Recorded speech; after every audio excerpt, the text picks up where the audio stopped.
All right, we're going to begin. We'll be making our way through Sacred Conspiracy, a commentary to the Hugashima Shinobi no Maki. Is my intention to actually make real videos. This is more of an audio commentary. I was like a podcast or something. I was actually, my intention is to, the future ones will actually be real videos. I had some technical difficulties, and so this one will be just spoken word, and hopefully the next ones can be actual videos. So bear with me, and hopefully, like I said, in the future we'll have some good video. And but for now, you're stuck with just audio. And and I'll probably go over this again. This is the first run of additional videos. Um, if the book has a better reception. So far the book has been decent reception, but not that great, to be honest. I'll be honest, and it's not that great. So if in the future, it gets really good, better reception, people really want more commentary, more videos based around it, then get a good video, good audio video.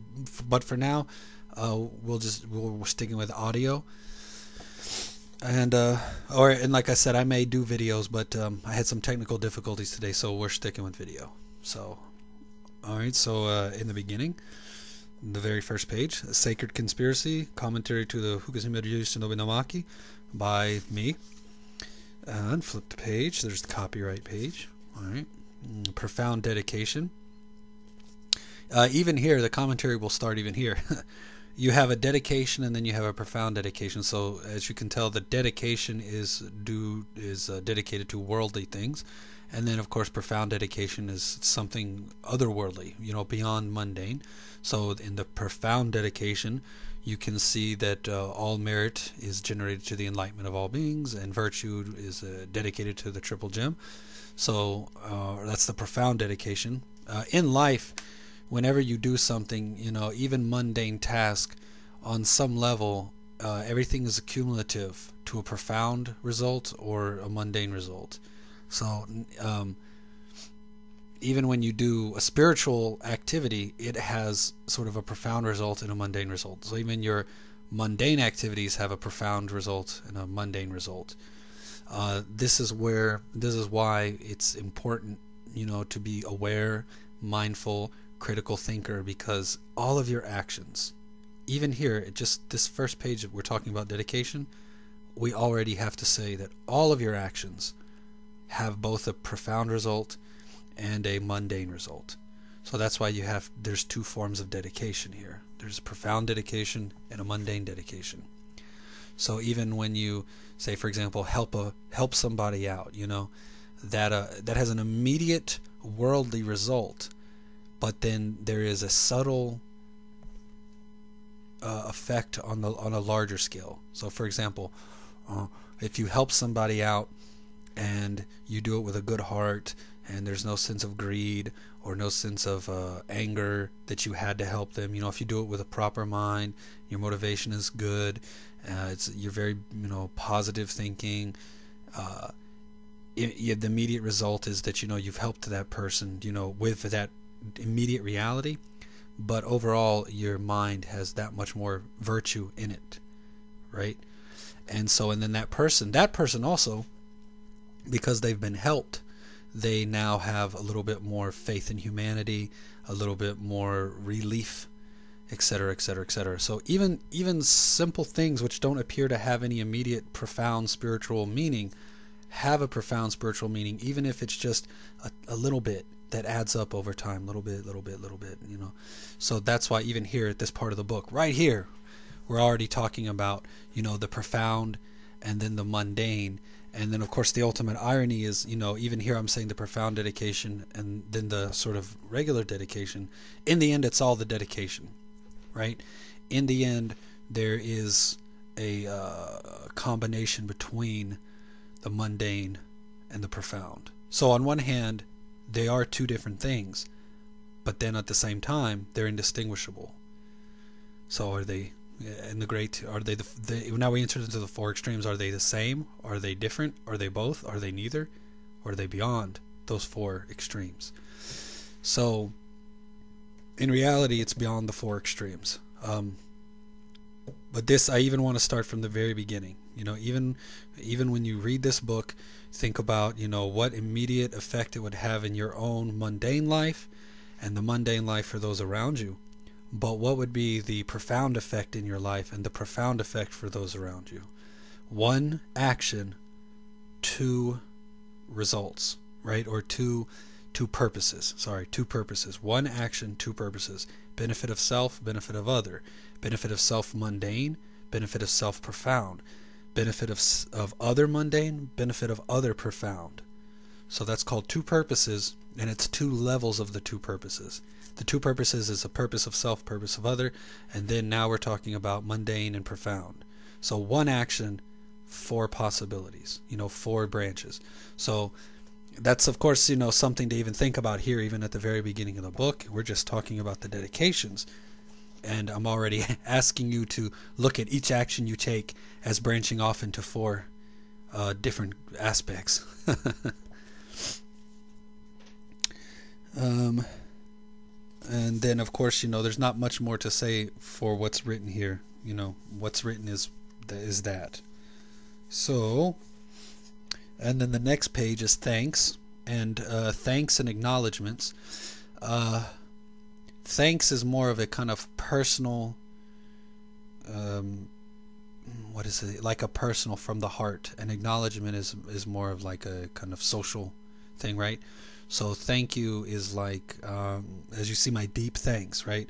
So like to the Guru, right? Because I'm a Vajrayana practitioner, so obviously the Guru is ever present. And the Guru is always the one, like I said, who puts you on the path and continues you on the path.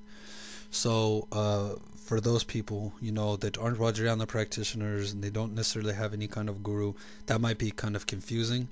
But it's not equal to saying like, oh, you're a teacher or sensei or something, but it's similar and it's in the same vein. So obviously, when you've really decided you're going to, follow some teaching, then the person who is the one guiding you obviously is important. So, so in this case, to my Guru, who really instructs me and guides me on Dharma, is ever present, is always got my deep thanks.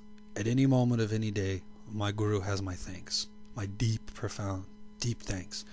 And then also my wife, right? But even my Guru, even Guru comes before the wife, right? Because I didn't put her first, and the Guru's first. Then the wife, she loves and supports me. So does my two sort of supports in the world, is my Guru, which is the profound, and then my wife, which is like the worldly, you know what I mean? So we talked about in the dedication, the worldly and then the profound, kind of like in this way also kind of like one's Guru and then one's wife is kind of like, the profound and then the worldly. And then to the house of Nojiri, for allowing me honor of duty and obligation. So then that becomes my real support structure, So that is my wife, kids, in-laws, nephews, everything, whatever, you know what I mean? It's it's family, it's adopted friends, people that are so your friends, so they're such friends of the family that now basically they pretty much are family, that kind of stuff. And it's good, this is important. I'm harping on this because it's important for people to remember, not to, is not really, you should have community, right? Whether you have like whatever family, even if you have like problems with your family, you have some kind of community somehow, it's a good thing. So anyway, I'm just rambling now, of course, but even just in these opening pages, which everyone looks at and just doesn't read, just flips over, there's important things to acknowledge. We haven't even got to the introduction, but even this is important to acknowledge. Dedication and thanks. It's important to sort of like always be open-hearted to that which, has given for you. You know what I mean?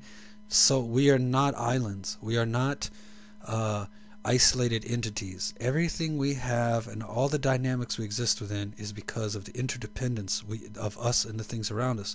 So many people and events and organizations and things have given us the opportunity to be where we're at, and given us the opportunity to change from where we're at to another place, and allowed us methods to change. And it's important, to remember that when we do something important, we dedicate to that, and also that we're thankful to that. This is very important. Even again, we're not even at the introduction and already I'm rambling about this. This is very important. So then if the deep thanks is from my heart, and then acknowledgement is like social gesture, so I'm acknowledging. So then I again put House of Nojiri, because they of course, all my family has my deep thanks, but socially, they also have my social acknowledgement, because they provide me with so many things, and then also to Anthony Cummins and his team, because they provided me with a full copy of Fujita Seiko's copy of the Fukushima manual with Shinobi no Maki.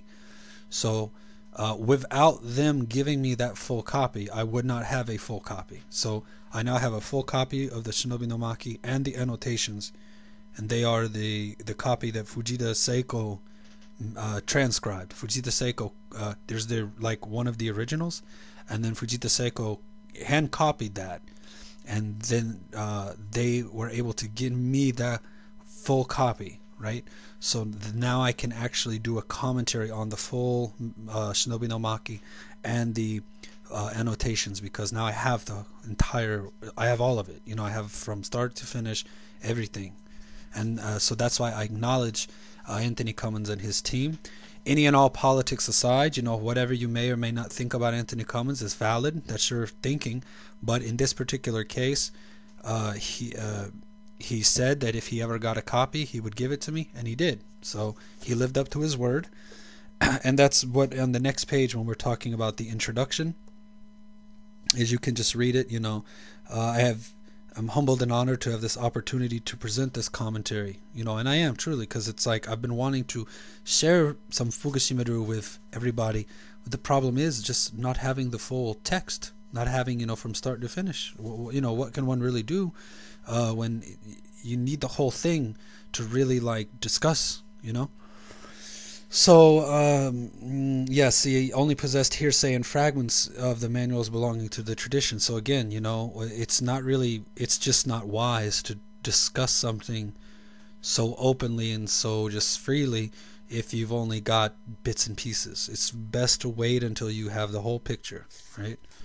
So now that, and then this next part here, I was given a copy of Fujita Seiko's transcription and the root text with the accompanying annotations. And the annotations, of course, as I put here, come 200 years after, or roughly, around 200 years after the original is written. And we'll discuss that more later. So, basically, there's not much else to say on this other than what you can read here. Anthony Cummins said that he would give me a copy of it. We never found it. I broke away from him, we parted ways. We didn't part ways angry or fighting. Just, he had his way of doing things and his ideology, and I have my ways and my ideology. And it's not like they were in conflict per se, but they just didn't go down the same roads. They didn't necessarily butt heads. They just didn't, one's going that way, one's going that way. It's not really there's no point in, it doesn't work, So I have to break and go that way, and he's going to go that way. And as you see, since 2012, I've done these things, he's done those things. So, but the good part is, and again, when he eventually got a hold of the manual, he could have just completely left me out of it. But to his in his favor, to sort of applaud him, he gave me a copy of the manual. And I don't there's nothing that can be said about that that's negative. He said he promised he would, and he did. So he completely fulfilled that promise. He did not have to. There's no legal contract, there's no anything, right? He could have just said, like bump you and you're out of luck. But no, he gave his word, and he fought and lived up to his word. And so he gave me a copy, and then I read the copy. He also, when he gave me a copy, he also gave me a copy of the translation, like Yoshie translated it. And Yoshie and Meg, what is the other lady he has working for him, they looked at it, translated it, da da da da da da, and they provided me with a copy of the translation. But and I'm not trying to harp on this too much, but there were some parts where I completely disagreed. Not many parts. 95% of it is the same. But there's a few parts where I completely disagree with the translation, and then there's a few places where I think the translation is good, but I think I reworded it because the wording needs to be changed to sort of really capture the meaning of the original text. And then there's a few places, like I said, a few places I believe are just completely wrong. So those have been completely changed in my version. And then there's some places where it's been tweaked a little bit, sometimes a lot, sometimes a little bit. And then there's some places where the translation matches exactly, because there's no other way to really say it other than just exactly that. So, but the good part about that is, then the majority of the translation matches exactly, and then a portion of it is roughly the same but worded differently, or has maybe just a little different here, a little different there, and then very little is actually completely different. So the readers, you can read my translation, the translation in this book, or you can read the translation in Anthony's book, and then you can just be free to sort of choose what you want to accept. It gives you different perspectives. Like I said, most of the translation is going to be basically the same, but a few parts will be a little different, a few parts will be a lot different, and then a few parts will be absolutely completely different. So his book, I'm doing this on March 30th 2015, so 3/30/2015, and his book is due out later this year. So if you have my book and then you do read it, and then later on if you get his book, and you read it, you'll be able to sort of see the differences in the translation, see the similarities and the differences, and then you'll have multiple options to work from, which I think is really good for the readers, because I'm not trying to tell you that I have translated it perfectly and you never need to consider my words. And then on the next page, if you flip the page, you'll see I say, I also take this moment to remind the reader that this text, while small and simple, was also very hard to read grammatically. And this is where I'm getting at. Ultimately, the text, there's many. This entire paragraph explains what I'm basically saying. The text can be translated in a couple different ways. So when translating a text, there is no such thing as a perfect translation. When you translate, you do an approximation. You try to figure out and find the meaning of the line, and then how can that meaning be expressed in English.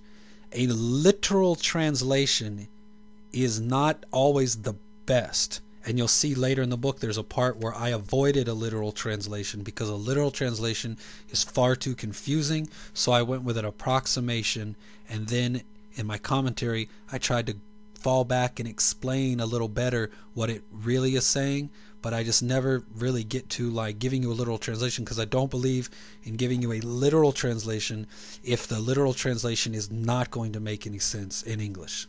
There's just no point in doing that. So therefore, that, as this paragraph is explaining, to avoid confusion and potential erroneous assumptions, right? This is why there are a few lines of text which could easily be greatly misinterpreted if translated literally, leading to all manner of erroneous thinking and mistaken ideas regarding the content. So that's when you translate, you don't do a literal translation, you do an approximation to capture the meaning into English. And then so there's mine, and then there's Anthony, and if someone else wants to translate the Fukushima Shinobi no Maki, fine. And then you can just read everyone's translations, and then if you ever have the ability to read the original, and you can read the original yourself, and you can say, okay, right, it means this, but that's the thing. There's no such thing as a perfect literal translation. There's always going to be some measure of adaptation and approximation to capture the meaning, because we're not trying to tell you the literal words. We're trying to, of course, we want it to be as close to the literal words as possible, but we have to adjust some in order for it to make sense, you know. So then the next part, and then we'll end this section, is warning to the reader. I should warn the reader that my commentary is based on my own personal understanding of history and tradition. I make no promises to historical accuracy of anything I say. The book is not to be a history book. And I think this is a line that people need to understand. This book is not a history book. It is a commentary. It is my thoughts on the matter.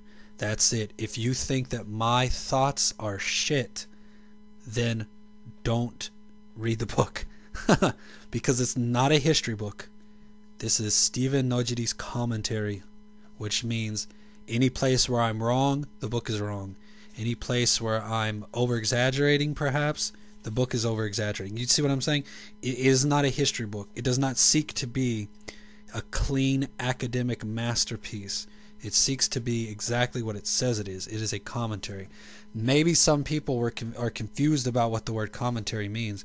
Commentary does not mean footnotes. It does not mean perfect academic notations. Commentary means I sat down, I read the manual, and I went through, as you said, as you've gone through this, I go through each section of the manual, technique by technique. I give you the original, I give you the translation of the root text, a translation of the annotations, and then I run my mouth about my thoughts. My thoughts may be good, they may be bad, they may be right, they may be wrong, they may be historically accurate, they may be historically inaccurate. It is a commentary. It is not a history book. And then so we have the table of contents, which again, no pages or anything, because just once you sort of read through this book a few times, you'll sort of know exactly where everything is. It's not a large book. It's like 170 something pages. So the table of contents is really more just a brief reminder, like, you know, chapter 1 is about, you know, just give you a quick idea of where those are, because once you're into the Shinobi no Maki and the addendum, too many things to list here. I want you to just, you know, really just memorize where things are, learn where they're at. And then chapter 1, background information, we will do that one next time.